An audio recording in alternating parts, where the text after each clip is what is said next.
Sit down.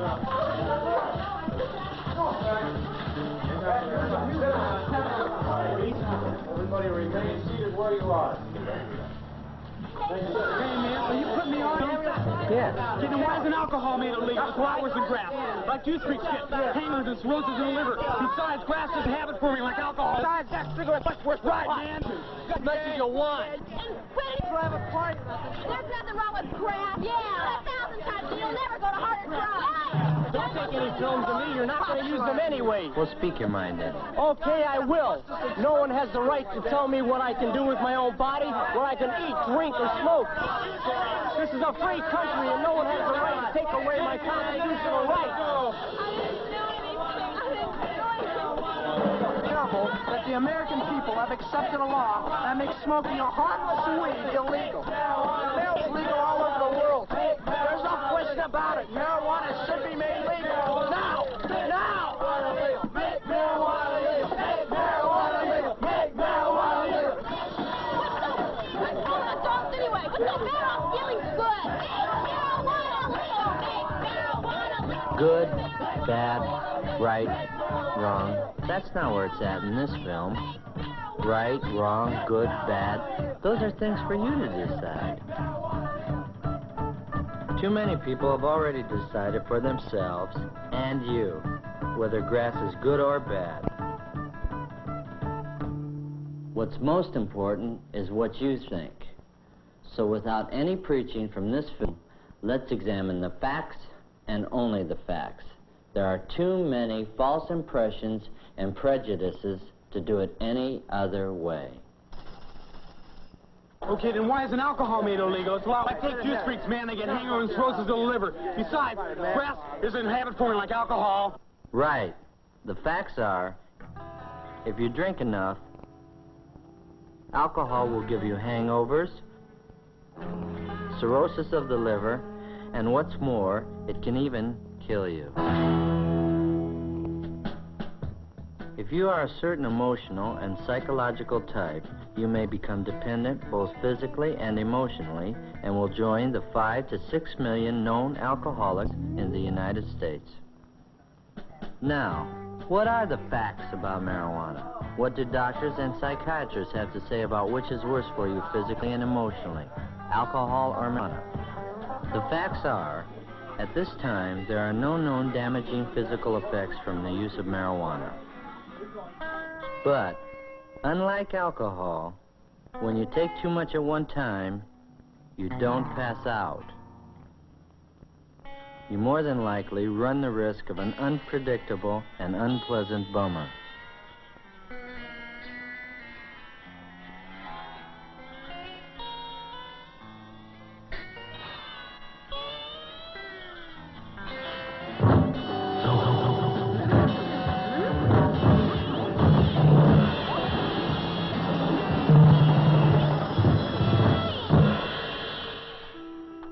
The occasional drink before dinner by adults, like the occasional use of marijuana, does not necessarily lead to an emotional dependency in the stable, mature personality. Sure, go ahead. Great olive, man. You like that, I'm glad. Got good olives. Well, that's smart. However, teenage is not a time of great maturity and stability for most teenagers. The pressures of school, parents, finding your own identity and self-confidence set you up for a drug dependency that could just as well be alcohol if you preferred that to grass.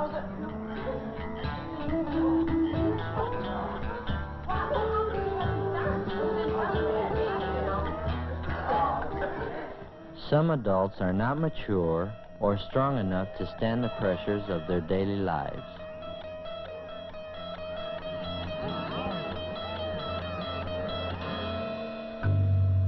These adults can become just as emotionally dependent on marijuana as on alcohol, whichever is more socially acceptable and easier to get. Even when the alcoholic is physically withdrawn from his body's need for alcohol. He always goes back to it until he learns how to handle his problems.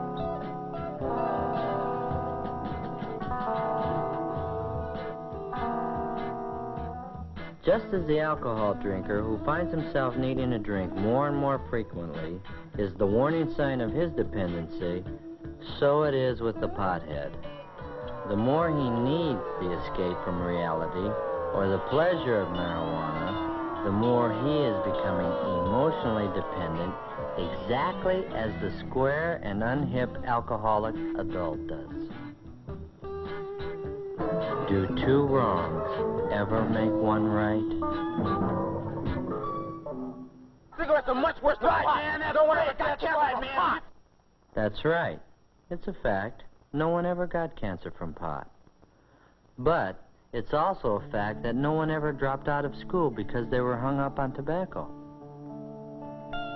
And no one who just finished smoking a cigarette ever forgot she was driving a car as she tripped out on the beauty of a back road nature trip.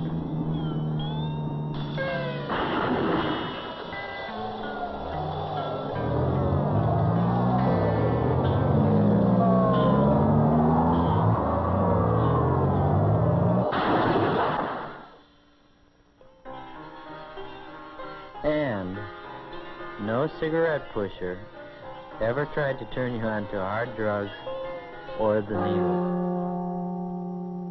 Another basic difference is that you can smoke cigarettes and do other things. You wouldn't dare to do this on pot. Or this. Or this.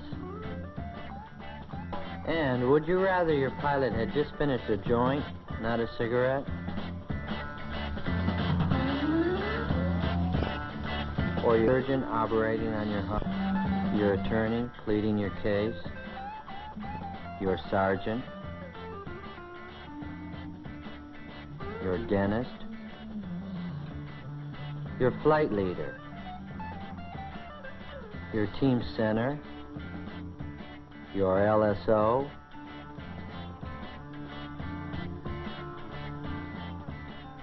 Your school bus driver? Your country's astronauts?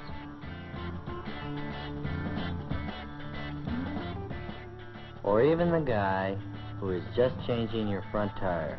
Would you rather he was smoking a cigarette or a joint? However, neither your government nor any responsible person recommends smoking. So, 2 or 3 wrongs don't make one right either.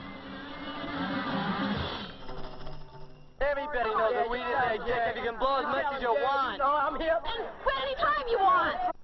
Blow as much grass as you like, and your body won't need it? Right. You can quit any time you like? Not true for everybody. And that's the problem. The World Health Organization of the United Nations, with its leading medical and psychiatric experts from over 100 member nations, has this to say about marijuana being habit-forming without one dissenting vote.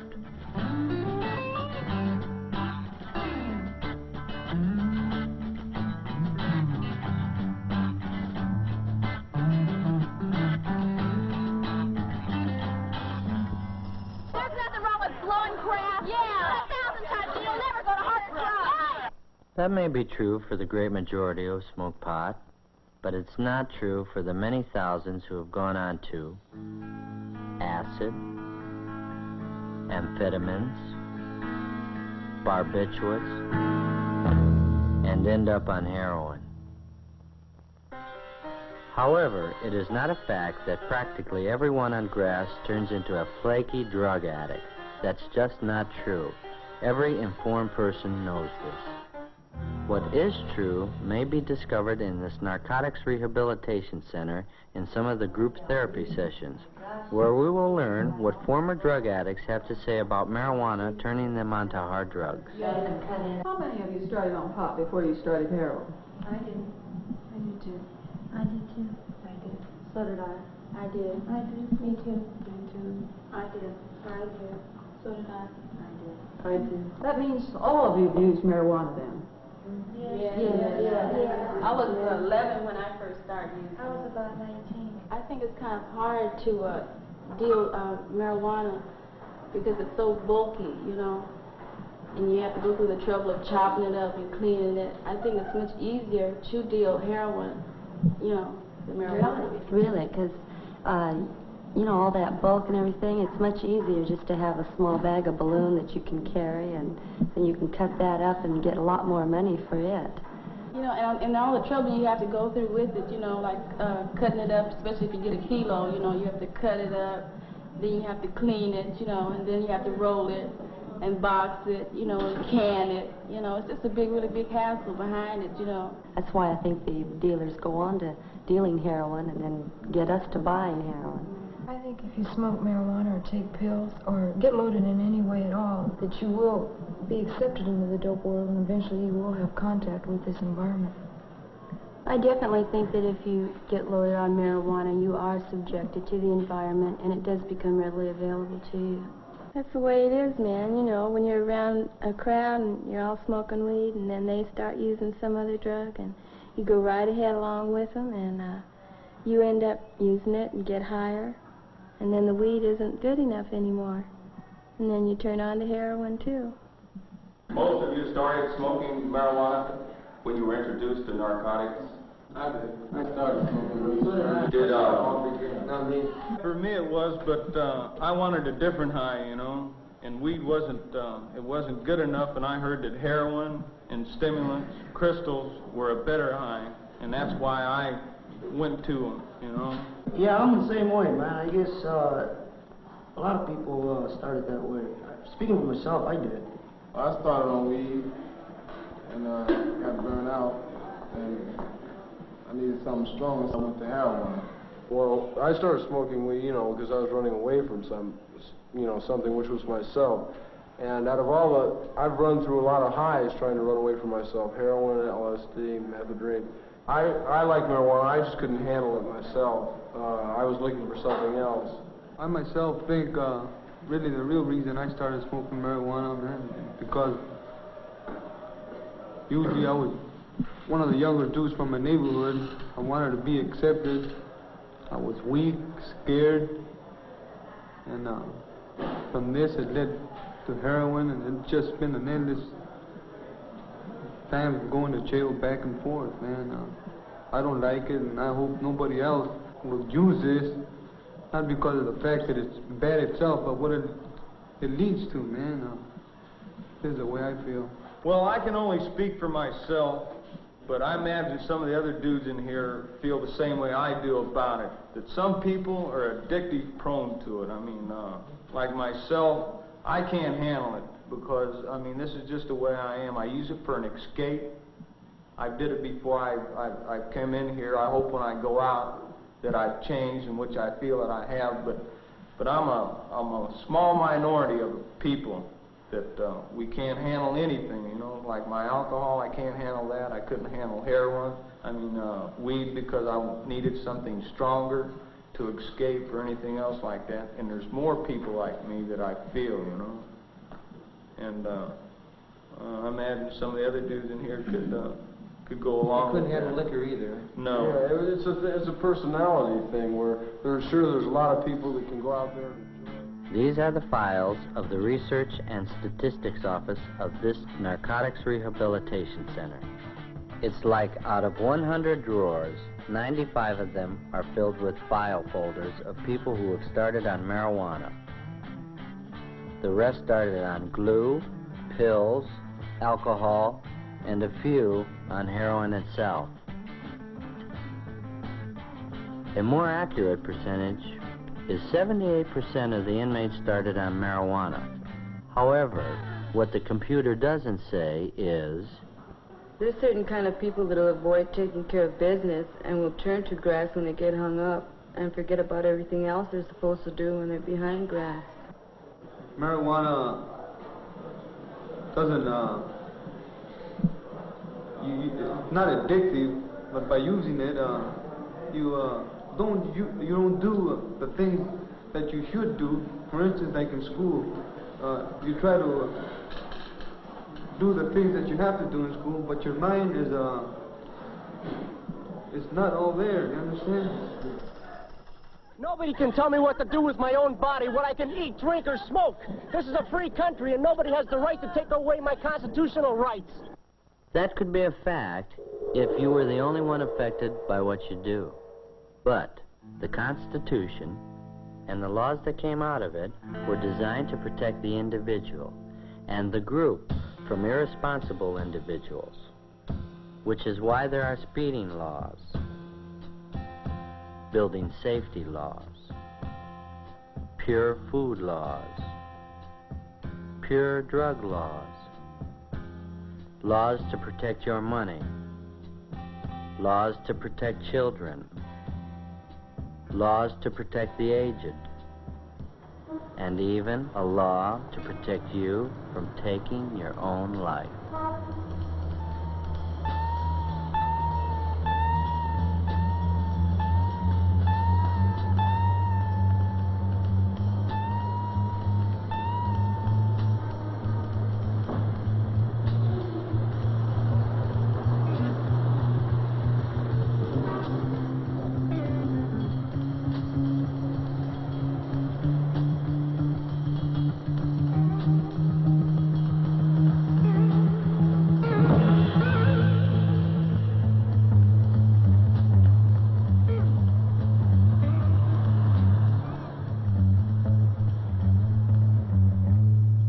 Law after law after law, all of them hopefully designed by a democratic government to protect both the individual and the group. From aspirin to the latest vaccines, the manufacture and control of all drugs is government supervised.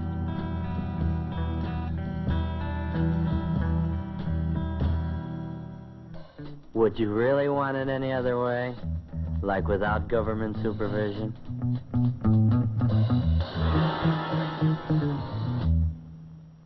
As a drug, marijuana comes under the supervision of the federal and state governments. It is the assigned work of the police to enforce the law. It is not something they dreamed up on their own.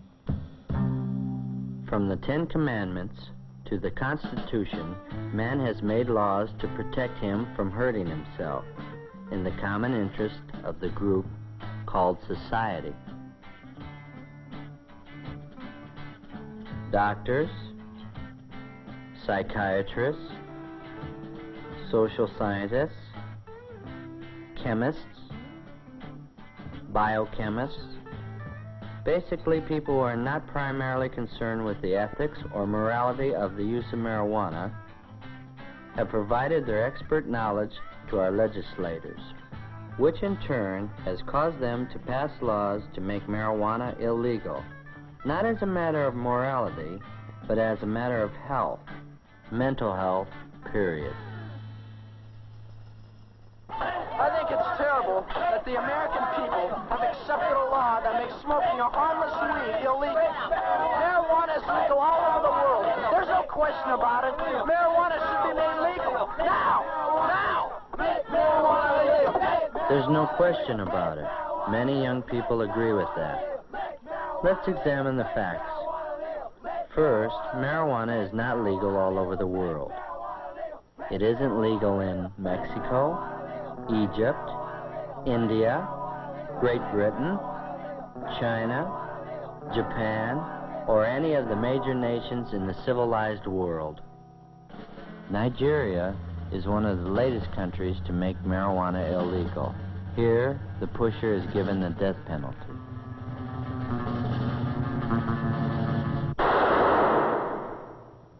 Though each year more and more teenagers commit crimes while up on grass, this is not the major problem.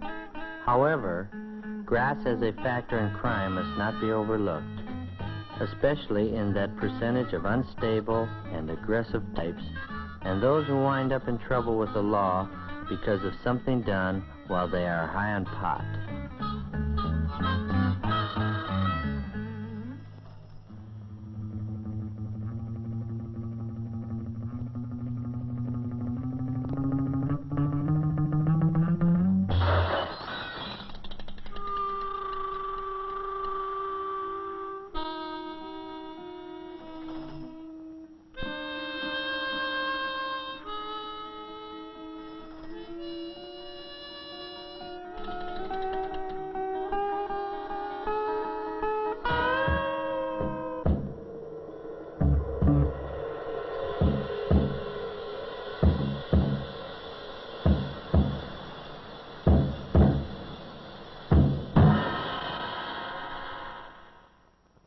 Too many average and decent teenagers smoke pot without committing crimes, except for the illegality of the sale, possession, or the use of it. So, why not make it legal? Why not bring it out in the open and make it legal in America? It's just that there are too many unstable people in America who would become emotionally dependent on marijuana and end up as non-functioning weed heads.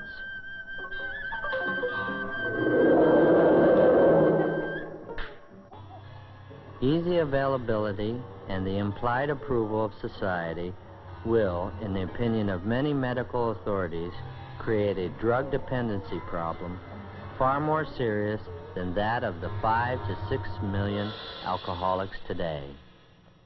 If the acknowledged effect of marijuana is much greater than alcohol, it becomes easy to see why the emotionally unstable and immature may turn to marijuana in even greater numbers than to alcohol, and eventually go to more dangerous drugs in the form of LSD, pills, and heroin. Who, me? Who, me? Who, me? Who, me? It's possible. And that's the problem. You can never tell who is so stable and so emotionally secure that they will not become dependent on marijuana or other drugs for pleasure and full-time escape. What's the matter? I'm feeling good. Nothing, baby. Nothing.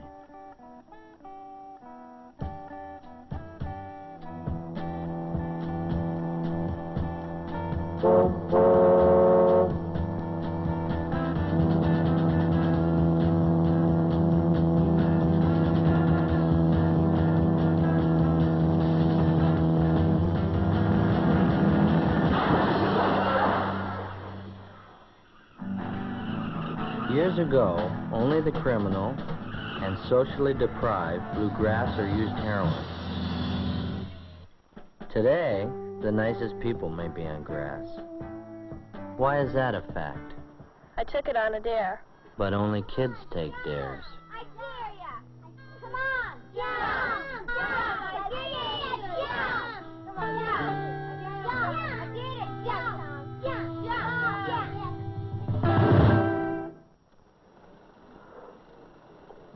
Man, everybody blows pot. But everybody doesn't blow. I don't want it, man. I don't want it. Take a hit. No, I don't want it. I don't want it. No. Take a drag. It won't hurt you. Come on. You got The first sign of character and emotional weakness is when you do things just because others are doing them. When I'm high, it enhances my creativity. This is the same subject matter and painter for both paintings. One was painted before going up on weed, and the other while high on weed. Can you see any significant creative difference? When I'm high, it enhances my creativity. The artist thinks he's being more creative, but do you see it in his work? To some extent, the very inhibited person may feel a greater freedom to be creative, but this doesn't mean he will have the necessary talent to be so. It really makes me understand myself. If you don't understand yourself when you're down, then there's no logical or scientifically accepted reason that you will when you're high. Besides, while you're up on grass, you may tell yourself only what you want to know, if you are lucky enough not to be on a bad trip and discover a frightening thing about yourself at that time.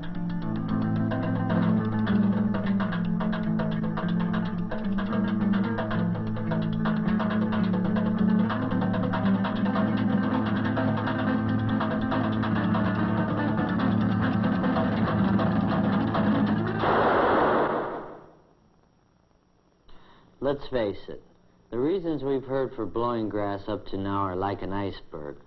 What about the underlying reasons that are like the 90% of the iceberg you never see?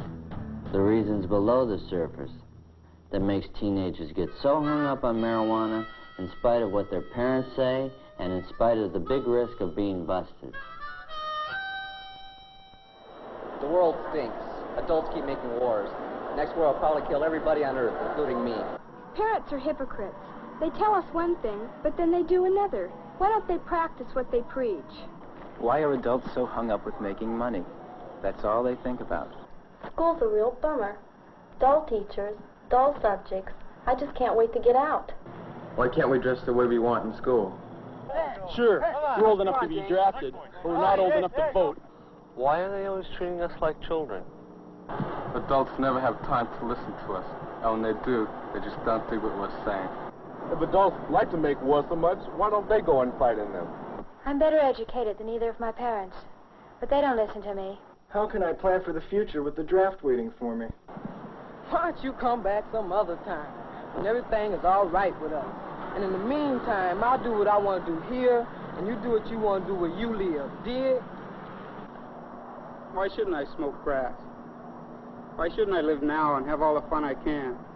If I don't get killed in the war, or by the big bomb, all I can look forward to is making money like my father, and I know he isn't happy.